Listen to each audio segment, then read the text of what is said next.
Hi everyone, and welcome to part 9 of this Beginner English Phrases for Conversation series. Today's phrase is, how do you spell that?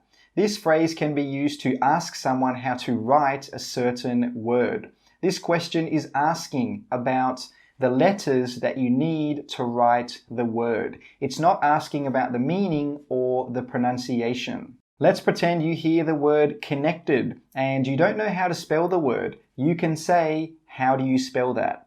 How do you spell that? Some different ways to say, how do you spell that are, could you spell that for me, please? Would you mind spelling that for me? Spell that for me, please.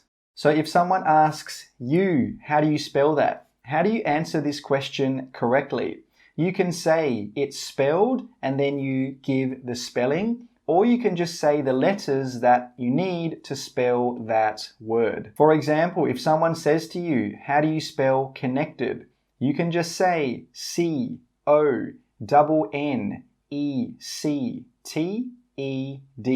When we have two of the same letters together, it's better to say double. Double means two. For example, double O, double T, double C. Now let's talk about a common mistake with this phrase. Many students like to say, how do you spelling that? But this is incorrect.